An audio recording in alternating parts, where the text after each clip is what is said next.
Hey, you. Come here. Now sit down because we need to talk about the Rust modded scene. It's humongous, with sometimes twice as many players as vanilla and around double the servers. Shut up! That's well over 3,000 running Oxide. Crazy. And did you know many of what we'd now call vanilla features started out as mods? CCTV, boats, trains, oil rigs, and rideable horses to name a few. Modded servers range from mildly tweaked to full-blown something, but there are some seriously good plugins out there that on their own, shut up, can change Rust into a very different game, and that's what this vid's about. So sit back, be quiet, and let me show you a selection, and of course you'll find all the links in the description. Rust, am I right? All these monuments, all this infrastructure, but most of it's busted, and that's understandable. But what if it wasn't busted? The first mod I want to show you is quite a new one called Grid Power by Nikedemos, and it can totally change the balance of power on a server. Sure, you could use the renewables, solar, wind, low grade, but with this plugin you can literally plug in wherever you find one of these. With Grid Power, some of the island's power poles can now be scaled with ladders and have a button at the top. Interacting with it allows you to insert up to 4 root combiners if any are missing, with each providing a connection. You can insert tech trash to increase the output, and a fuse is needed to make the pole live. After this, you can hook up your base to take advantage of all that saucy free electricity.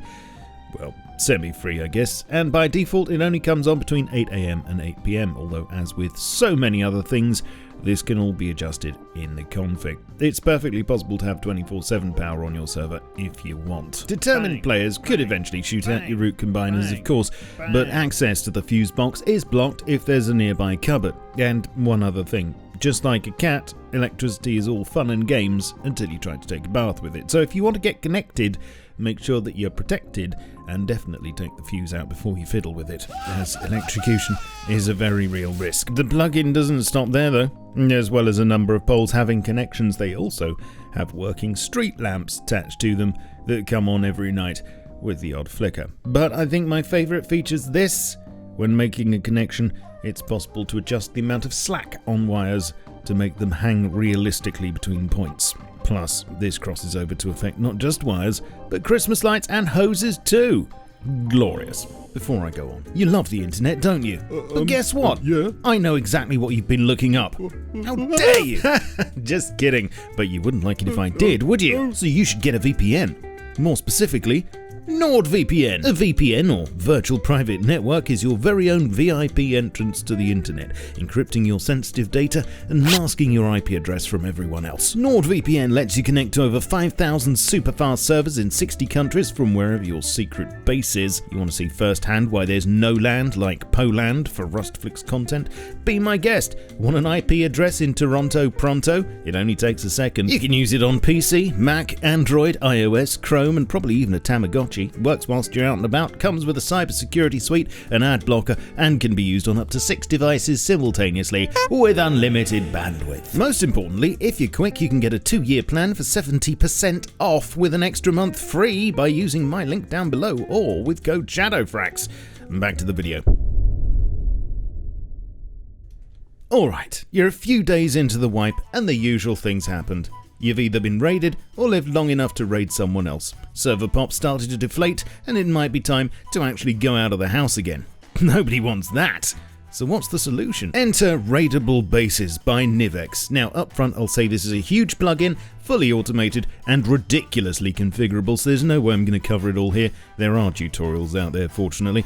But in a nutshell, for server owners willing to put in the time and elbow grease, what it does is automagically spawn in NPC bases with occupants, loot and defences where appropriate, and pretty much everything's entirely in your power to configure. You can either design all the potential bases yourself and specify enemy numbers, risks and rewards, etc., or get hold of one of the optional predefined expansion packs. Once all the legwork's done though, a number of bases will spawn in available areas, as long as there are no player buildings too near, and thus provide your server with a fully PvE raiding experience. It's also possible to see which bases are owned by NPCs and how difficult they are to raid on the map. The AI for the NPCs was actually made by Nivex himself, so they don't behave exactly like scientists, for instance. They're generally much more evasive and devious, they don't roam beyond their base zone, but if you build within this and try to raid them, then it's possible for them to attempt a counter-raid on you. All in all, if you want to run a PvE server or just want a way to stop your players wandering off between wipes, then this plugin might be for you. It's available in both free and premium versions and can be tied in with a number of other plugins. Just be prepared that it's a lot of work to set up, but from the feedback from users and it being the most popular event plugin on UMod, it seems to be very much worth it. Now, I covered this one in a concept limbo briefly before, but it's worth floating it out there again because it has become a very popular plugin and changes the dynamics of Rust a lot. This is Water Bases, again by Grid Power man Nikedemos. Simply put, with this plugin installed, players will be able to craft special floating foundations and deploy them on the water.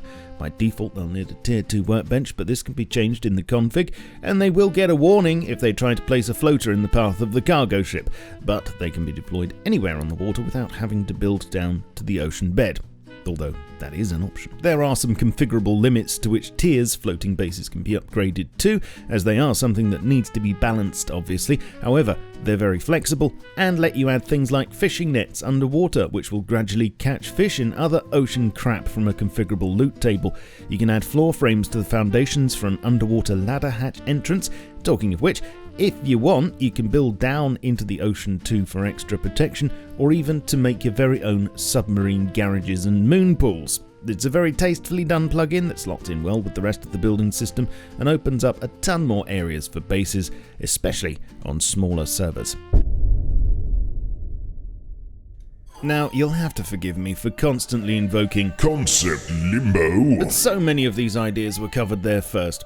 What can I say? And this next one's no exception. This is Convoy by Adem, and it does exactly what it says on the crate. It spawns a convoy event for your server that will travel a certain distance around the roads for players to take part in if they want. I think it was in episode 25 that I covered something similar. It was a very well-drawn concept, I remember that much. In Convoy, for some reason, locked crates being transported by scientists in sedans with a Bradley and helicopter escort. If players attack it, the convoy will stop and the scientists will engage, but be careful not to destroy the truck carrying the crate or the event will be lost. There are a lot of settings for this one, for instance, how many sedans and Bradleys are in the convoy, as well as whether the helicopter's tagging along or not. You can specify the loot, how tough the scientists are, and you can either let it generate its own route or record one yourself. All in all, this can be tailored to your own server in many ways.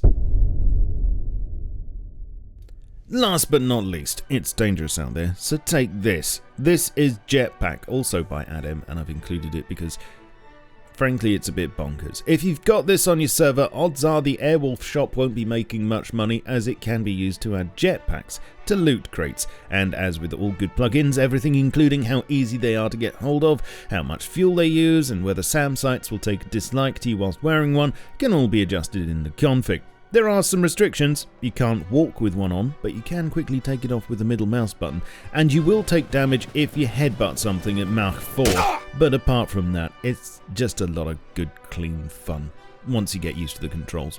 If you're interested in any of these plugins, you'll find links to them all in the description, but let me ask you, if you could add just one of them to Rust as a vanilla feature, which would you choose? And why? Leave me a comment down below. Also, if you're running any of these on your server, please feel free to tell me what you think of them and whether you'd like to see another selection showcased in the future. Because at the end of the day, that's what this is. Just a selection of great plugins from many I could have shown you and hope to do so in the future, if you like this one enough. So hit the algorithm where it hurts, please. Leave me a comment, like if you liked. Like also if you disliked. You might as well, seeing how YouTube thinks dislikes are pure liquid evil and would hurt my fee-fees. You can watch me stream things on Twitch that I like to stream. You can also follow my content on Twitter, Facebook, Discord, and my Steam group, and support the channel with channel memberships via my Patreon or by buying some merch. All the links will be down below in the description if you're interested. I shall catch you all very soon, but in the meantime, keep calm and stay rusty. Cheerio. This video is powered by AWDIT's producer range of workstation PCs, available now at awdit.co.uk.